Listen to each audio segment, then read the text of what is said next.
Welcome to Stop My Crisis. I'm your host, Vivian Gaspar, and today I have with me Tracey Lawrence, who's a very special person and helps multi-generational families deal with aging parents. Welcome, Tracey, to the show, and thank you very much for making it. My pleasure, Vivian.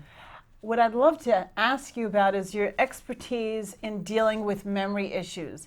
Is it dementia or is it normal aging? Please tell me about that. Oh, that's a great question.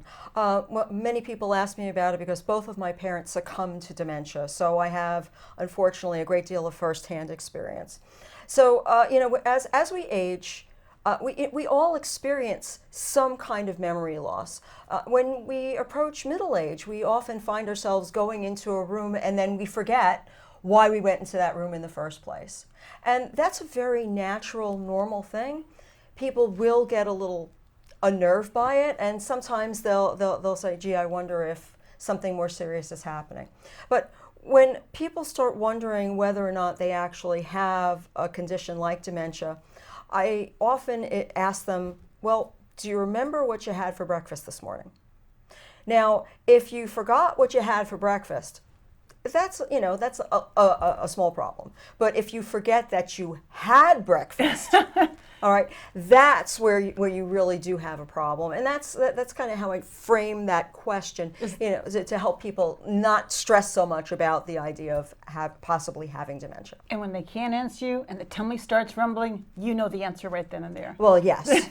But then again, when my mom had dementia and she would forget that she'd had breakfast, her tummy might rumble anyway. So that's not always an indicator. You can't always tell. So right. What is the difference? So many people wonder, is it Alzheimer's? Is it dementia? Is it normal? People get confused because the Alzheimer's Association does a really magnificent marketing job. So many people are aware of Alzheimer's and they think that all Alzheimer's is dementia, but it's the other way around. Dementia is an all-encompassing term that refers to cognitive decline. So Alzheimer's disease is one type of dementia that a lot of people know about because of their great marketing, and they do really great outreach also. They're a great organization. But there are different kinds of dementia. There's Lewy body dementia, which is it's a variant of Parkinson's. It often travels with Parkinson's. There's also frontal temporal dementia, also known as Pick's disease, where the frontal temporal lobes shrink. And very often the afflicted person acts inappropriately and they say lewd things when they never did before. And then there's vascular dementia, which is actually pretty common, and it often it's relative to coronary artery disease. So wait, let me back up and say, so you're saying Pick's is different how? Someone with Alzheimer's will generally present with it's short-term memory loss. That's the big tip-off. They'll ask you the same question 3-4 times in the same conversation. And that's how you can kind of see that someone is getting to that realm. Lewy body disease is different in that usually the people who are afflicted, they can have tremors. They can present with what they call a mask. A mask? What is it that you mean by that? Well, they don't show any emotion. They just kind of, they'll kind of be out of it, but not really responsive. Whereas people with other forms of dementia may be more emotional, because a lot of the times we don't realize how unsettling it is to not be able to remember how you got into a particular place or a particular room when you're constantly losing your memories, and it can be very anxiety provoking. Well, let me ask you this. A lot of other typical signs of aging include, of course, hearing loss. Yes. So how does hearing loss perhaps get confused with a type of dementia? You mentioned this to me previously, and I thought that was fantastically interesting, how someone can have a hearing loss yet be mistaken for dementia. Yes. Where does that play in together? That's a great question. Very often, people who have hearing loss are in denial about it, or they try to mask it, or they'll have hearing aids and don't wear them because they're vain, or they misplace them. So, or they Conveniently misplaced them. Yes. And so sometimes, when you talk to someone with a hearing disability, they don't understand what you say, and if they're older, then their lack of appropriate response may be misinterpreted as dementia. And many people with undiagnosed hearing loss are first misdiagnosed as having dementia or early dementias. So there are tests that can be given to determine what a more accurate diagnosis can be and respond appropriately. In America, the melting pot, especially New Jersey, where we're so close to New York, it kind of the melting pot just spills over. Is there anything that's a telltale sign for someone who's multilingual, bilingual? They came to this country maybe many years ago, since we're talking about senior citizens. Do they forget perhaps English because they go back to their mother tongue, or do they switch inappropriately? Do they mix their languages? Yes. What do you see in this realm? Oh yeah, well that's a great question. we recently spoke where of we this. live. Yes. Well, my first exposure to this was my grandmother. My grandmother spoke English all of her life, but she came from Romania. But her first language was Yiddish. Oh wow, that's 3 languages. Yes. She spoke Romanian, Yiddish, and English. Yes. And wow. And when she was, the last time I saw her, when she was in her late 70s and moved to Florida, she kept forgetting how to speak English. And that's a condition known as speech aphasia. Is that related to dementia? Yes, and it can happen to people who have any kind of brain syndrome or injury. So that could be exacerbated by the brain injury. Yes. So if you've had a car accident and you're not necessarily of older age, that could happen as well. But of course, is it primarily? So is that primarily affecting older people with or is it also because of any additional head trauma or brain trauma they may have experienced? Yeah, speech aphasia is actually much more prevalent than people realize, and I actually have friends and contacts who have had strokes. So that's also could happen with a stroke. Absolutely. In fact, my friend Renee Marie, who has a foundation called Language of Love, she is a stroke survivor, and she has a wonderful organization called Language of Love, where she raises awareness about strokes and aphasia. So it is a big problem, and anyone who's had any kind of brain injury or brain degradation, as in dementia, can experience aphasia. It's a terrible problem. So I know that you have Grand Family Planning, which is a very unique company. So quickly tell us about that, because our time is running out. Okay, so the idea behind Grand Family Planning is that we help to take the stress out of planning for extended healthcare crises by helping families to figure out what they need to do before someone gets sick. So we work as a team to provide legal, financial, organizational, and many other kinds of services that families need when they realize that they need to approach and deal with these kinds of situations. Illness in this country is a family affair, and we want families to be ready to help their loved ones. I myself have gone through this crisis as well, and I have been for quite some time with my father, and I know that what you do is invaluable, and if people don't know it yet, unfortunately, they probably will. Thank you very much, Tracey. You've been a wealth of knowledge today. Thank you so much, Vivian. Thanks for having me on the program. It's not just one person, it's a group, it's a team. Just that simple act is transforming someone else's life. It'll just make you feel so good about yourself. It's one of the best feelings in the world. Welcome back to Stop My Crisis, and here with me now is Frank Campasiano, one of New Jersey's leading elder law attorneys. Thank you so much, Frank, for joining me. My pleasure. It is a burning desire, because I do have elderly parents, and I really have been going through a tough time recently, and I know there's millions of other New Jersey residents doing the same, much less throughout the country. We've got to ask today and cover power of attorney documentation and how is it different than obtaining guardianship. So let's just dig right into this, because this is a critical topic. Please tell me, what's the difference? Well, durable powers of attorney is a legal document in which you designate a trusted person called an agent to act in your behalf to make legal and financial decisions and implement those decisions when you're incapacitated. What's the difference? Are there different types of power of attorney? Well, yes, there's several types. One big difference, there's a health power of attorney, usually referred to as advanced health care directive or a living will. And there's the financial durable power of attorney, which strictly governs legal and financial matters. There's also two other subsets of powers of attorney. One is a springing power of attorney, which it only goes into effect if a person becomes incapacitated.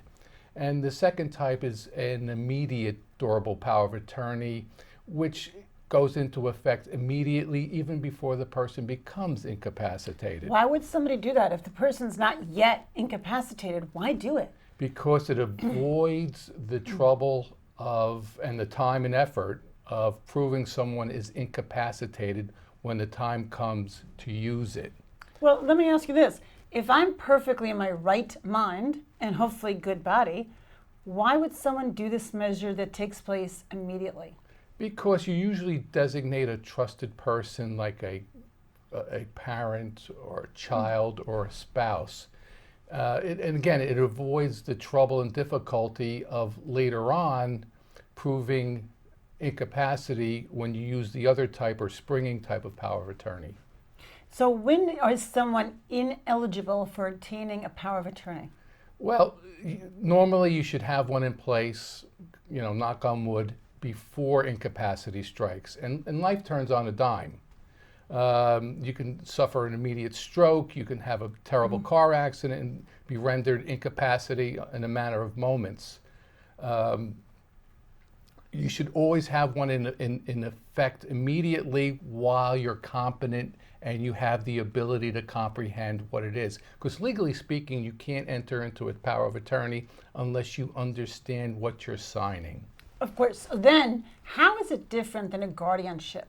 A guardianship is a judicial proceedings where someone is declared incapacitated or incompetent, and a guardian is placed by the court, and the court makes the decision who the guardian is going to be. Oh, so you can't automatically have your spouse be your guardian? So if someone's elderly and something happened to them, let's say they went and became Alzheimer's or they have some serious illness, can their healthy spouse not automatically become their guardian? It's not automatic. The court will appoint an attorney for the alleged incapacitated person and interview all family members and friends to determine who is the most appropriate guardian, and it's possible that it's not the spouse. Why wouldn't they choose the spouse? There are certain situations where both the incapacitated person and the spouse are both elderly. I see. And the spouse could have, issues herself, and she may not be physically or mentally up to the task and the responsibility of being someone's legal guardian. So then let me ask you, if the court's making this decision, who do they know to pull this decision for? So for example, what if there's two adult children and there's a spouse, and they decide that they should not choose the spouse? What happens if they choose a child who really doesn't have an interest in being the guardian? Well, it's a procedure. As a procedural mechanism to protect the incapacitated person, the court will appoint an attorney whose sole function, or his or her sole function, is to represent the incapacitated person and make recommendations that are in the best interest for that person. So then when should the family have an attorney? Because now you're saying the court appoints an attorney. So does that mean there's two attorneys involved? Yes, that's so why it's like if there's a divorce, there's two attorneys involved there? Exactly, because it's an expensive procedure. The family has to hire an attorney to represent them to initiate the guardianship. Once the petition for guardianship is filed, then the court, under New Jersey law, will appoint a second attorney or a court-appointed attorney to represent the alleged incapacitated person. Who pays the court cost for that attorney? It's usually paid out of the estate or assets of the alleged incapacitated person. What if they don't have assets? Then the family has to pay. out of their own pocket. Oh, wow. And there's no way that Medicaid or Medicare helps with that expense? No, absolutely not. It's not covered by any form of insurance. Well, this is good to know. Right. So I really appreciate this information. We need to have you back for many of the elder law issues that one can encounter. Thank you very much, Frank. My pleasure. You are a great asset for anyone in my position to have to bring more information to Jersey residents, because elder law is important for everyone to know. We all have people we love that are affected by it. Thank you. Thank you. Hazardous chemicals. Could you be exposed at work? Employers are required by law to train you on the hazards of chemicals you work with, how they could harm you, and how exposure can be prevented. For information, go to njwec.org or osha.gov. This message brought to you by the New Jersey Work Environment Council. Welcome back to Stop My Crisis. And here with me today, I have Dan Coleman. Welcome, Dan. Dan is amazing. He has been a detective for 28 years and is the founder of Burglary Solutions, an investigative and consulting firm. Dan has spent over 20 years as a county detective and is the commander and founder of the Morris County Burglary Task Force, which conducts complex investigations targeting organized burglary crews. Dan, thank you so much for joining us today. And I know we are here to specifically counter the concerns people have about their aging parents who might still be living alone. Tell us a little bit about how criminals target the elderly population, please. There are some significant burglary crews that travel around the country that target seniors and the elderly. These crews, quite often, what they'll do is they will drive around neighborhoods and they'll look for homes that they feel are occupied strictly by a senior couple or senior individual. So they're going to look for things like maybe the yard's a little unkempt, maybe there's a vehicle in the driveway that's a little older with a handicap plate, and they're going to then try and get into the house if they can. How do they usually break in? What is the easiest way to tell if a house is most vulnerable by who lives there? What they'll usually do is they'll have teams of men and women that will knock on the door and talk about maybe doing some home repair or ask to use the bathroom, and then they will try and subtly intimidate the senior to get into the house, and so that they allow them in the house. Usually one will will distract the homeowner, and one or two people will then go into the house and look for cash and valuables. Do they ever mean them harm, or is it strictly burglary? It's really a theft, a burglary. They don't generally want to harm the person because that elevates the degree of crime. And they're aware of that? They're aware of that. So it goes from a property crime to an assault or a home invasion, so they try to avoid that. But that doesn't minimize the impact on the senior that this happens to. Of course. So my question is, you just mentioned how it elevates. What would be the legal difference? If someone's going into your home to steal from you, isn't that a home invasion as well as a burglary? I mean, they're going to invade your home to steal from you. What is the legal difference? Technically, it's a home invasion if somebody is in the house, but what really elevates it if they assault the homeowner. A simple plan so that when their doorbell rings, when somebody comes to their door, that they have something that they do rather than just open the door and by then it's too late. Such as, give us an example, please. So, such as now today with cell phones, the senior can have a cell phone. They can call a loved one, a neighbor, a family member, as soon as the doorbell rings. Have them on the phone when they answer the door so that if it is a bad situation, then the person on the other end of the line can call the police and have them respond to the house. Is there anything else they could do that's easy? We all hear that it's a great deterrent to have a dog. Is that still recommended for seniors? It is. Anything that's going to make them believe that that person isn't a good target or a good victim or is going to get them caught or get them hurt is a good thing. So it could be a dog, it could be somebody else in the house. They can pretend to be talking to somebody upstairs who's a grandchild or another family member, anything that can get them to not want to go into that house. So you're saying the doorbell rings, the person's really home, alone, the 80-year-old grandma answers the door. So you're saying that perhaps it's a good idea to say, 1 second, coming, hey honey, I'm going to get the door now. And that way they might actually think the person's not really alone. Does that help? It does help. When somebody comes to the door, well, let me get my daughter, let me get my son, my grandson, he's upstairs, let me have him come down.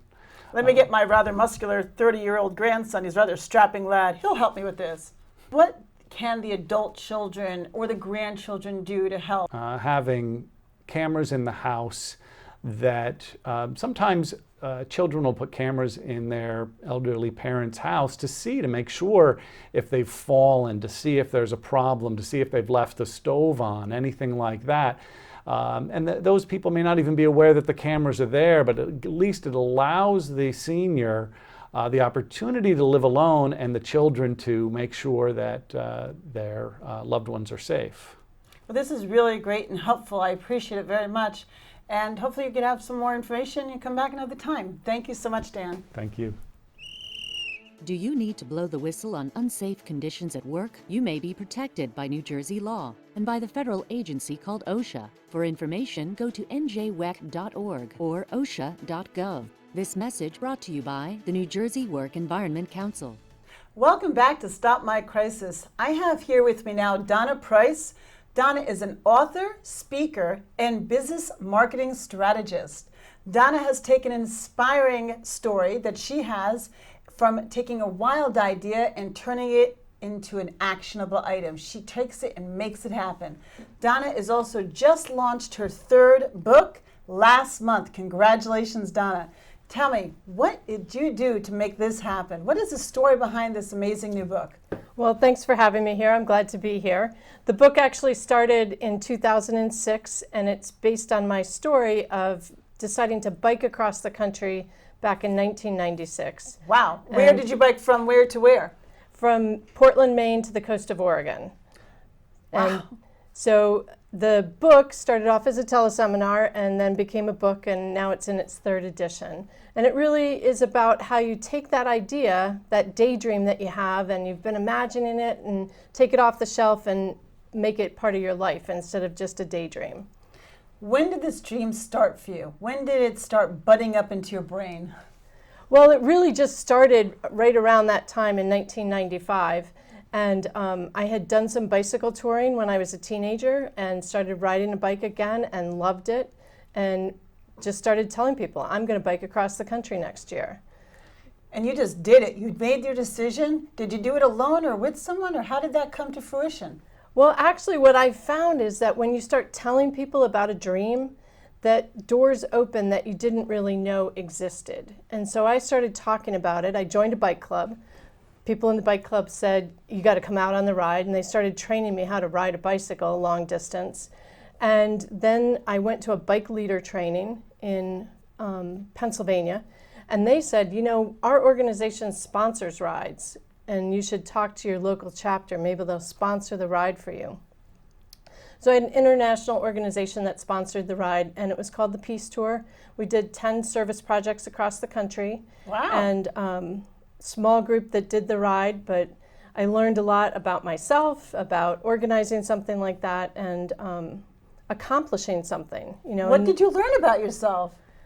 Well, I came out with a few values that I kind of carry with me all the time. One of them is that you have to be willing to risk, and that you don't make wild ideas happen if you don't take a risk to do it. The second is you have to be committed, fully committed to what you're doing. It's an all-in, not a wishy-washy, maybe I'll do this. You really have to put yourself all in. So commitment, and then perseverance. You have to keep working at it to really make it happen. I think of the Rocky Mountains as my perseverance metaphor of biking uphill for 30 miles. You have to just keep pedaling one pedal after another, and that's kind of how other things in your life are too, that you have to just keep taking that step forward. Did you have situations, you just mentioned it's more likely to happen, something big and wild and crazy and wonderful and fun or maybe not fun, just challenging, that you want to make happen into an actual reality. When you start talking about this, did some of the people you mentioned it to were not supportive, or was everyone very supportive of this idea? That's a great question, because people, that's one of the things that happens when you have a wild idea, whether it's biking across the country, starting your own business, or whatever it is. You have naysayers, or people that say, oh, you can't do that. You're never going to do that. Why would you want to do that? You're going to quit your job and start. Why do people do that to people? I don't understand. Well, it's interesting because people do it, and then we do it to ourselves as well. It's good for your soul to have a dream, because if you have something you're looking forward to, because I can't imagine in March you say, let's do this cross-country bike race, and it's done in April. So they took planning, right, to build up to it. Definitely, and that's one of the things that I discovered also. I had a small advisory team that came to my house every month. I cooked them dinner, and they helped me create the whole plan and bike ride. And without them, we would have been in trouble a couple of times because they had knowledge that I didn't have. How long did that planning take in your situation? About 10 months. Wow, see, that is a lot of commitment planning. You have to keep saying, I'm going to get this done. In that preparation period, were there naysayers in your life? And what did you do with that? There were people that were naysayers, definitely. But I just kept moving it forward and saying, this is what I'm doing, and so you can choose to keep those people and talk with them and keep them in your life, or you can kind of inch them out of as much involvement in your life. What happens, in your opinion, if someone else has a big dream and they really want to accomplish something? Let's say, for example, someone wants to start their own business, because you deal with a lot of business owners and prospective business owners. But someone close in their lives, let's say it's a parent or a spouse, that says, that's not a good idea, it's cost you too much money, it's not going to be reliable income. What do you do with those types of naysayers? Well, I talk with the prospective business owner about, what their dream is for that business. Part of it is that we have this perception that a job is safe and secure. I don't think any longer. And that's not true anymore, Even right? in corporate America, so many people don't have pensions any longer. They don't have the golden parachute situation, so Right. I don't think any longer. Right, and even if you have a job, it's not a guarantee that you're going to have that job till you retire. So a business can be a better option for some people. And so it's, again, having that confidence to really stand up for yourself and stand up for what you want and what you're trying to accomplish. But if it's their parent that's not being supportive, do you suggest that they just redirect the conversation when it comes up? I mean, what do you do with someone who's not supporting you in your dream and you can't get rid of them in your life? Well, it's definitely hard when it's a parent. I talk about having real conversations with people and talking about how you're feeling, what your goals are, why you're doing what you're doing. You don't want to eliminate a parent from your life. Oh, I hope so. Right. Or most of us. You don't want to do that. But I know that my dad, when I decided to go into business, said, you're going to quit your job to do this? You're going to give up all of that? So I think it's scary for people. And so you have to recognize kind of where they're coming from, like their fears and their anxieties around it, and try to alleviate those as much as you can. Well, I work with people on their business strategy and on their marketing strategy. So mostly it's focused on how to grow their business most effectively, how to make marketing work for them instead of throwing money at marketing and not have it working for them. Well, that's a great idea, and time does fly, and I know that if you could give our viewers just one solid takeaway, what is the best benefit that you found from accomplishing this amazing feat in your life? What happened for you? How did that benefit you? Great question, huge question, but I think it's just that you feel that feeling of satisfaction that you've accomplished something that you had set out to accomplish, Did it build your self-confidence for years to come? Did it really happen that way? I think it really did. It gives you it empowers you to do other things. That is the best takeaway, I think. One large accomplishment helps power you and push you forward to do even better and bigger things in the future. Definitely. And gives you more courage to face hard times in the future, right? Definitely. I think that's a great way. Thank you very much, Donna. I appreciate it. Thank you.